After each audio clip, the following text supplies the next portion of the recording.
কিন্তু জামাত এলাকার কোনো উন্নয়ন করেছে, শিক্ষা প্রতিষ্ঠান করেছে, তাদের কোনো সামাজিক পারিবারিক এলাকার উন্নয়ন হয় নাই। এলাকার আমার স্নেহের বোনেরা ভাইদের চাকরি হয় নাই শুধু বিএনপি করার কারণে।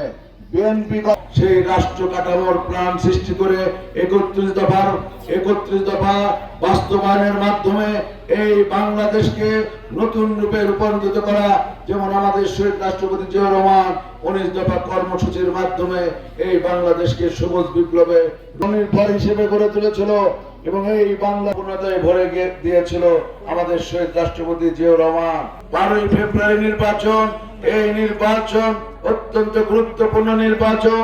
এই নির্বাচনের মাধ্যমে ইনশাআল্লাহ আমাদের চেয়ারম্যান, আমাদের শ্রদ্ধেয় বড় ভাই তারেক ভাই এই দেশের প্রধানমন্ত্রী হবে।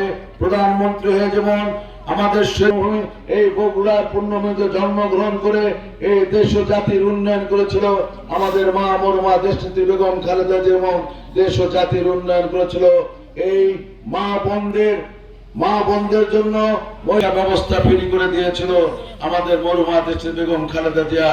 এই দেশ ও জাতির জন্য অনেক কাজ করেছে। তেমনি আমাদের চেয়ারম্যান, আমাদের শ্রদ্ধেয় বড় ভাই কয়েকদিন আগে শাহজাহানপুর উপজেলার সামনে এক পথসভায় বক্তব্য দিয়েছে। সেই বক্তব্যতে বলেছে, আমি আপনাদের সন্তান, আপনাদের ভাই, এলাকার আমি অনেক উন্নয়ন করেছি, অনেক কাজ করেছি। উপজেলা এই শাহজাহানপুর উপজেলা তৈরি করেছি, স্বাস্থ্য কমপ্লেক্স তৈরি করেছি, থানা কমপ্লেক্স তৈরি করেছে, রাস্তাঘাট করেছে, ধানের শীষ দিয়েছি। আপনারা ধানের শীষ মার্কায় ভোট দিয়ে বগুড়ার শাহজাহানপুর গাবতলীর উন্নয়ন তার হাত দিয়ে আপনারা বুঝে নেবেন। তাই আপনাদের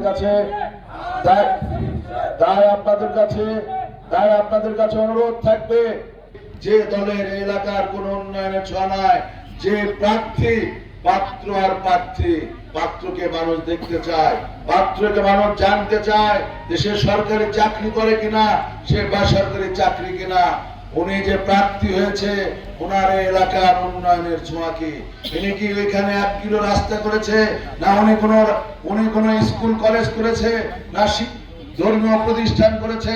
তাই আপনাদের কাছে দাবি থাকবে, ইনশাআল্লাহ আপনারা 12 তারিখে ভোট দিয়ে এলাকা ইনশাআল্লাহ আপনারা উন্নয়ন বুঝে নেবেন। যে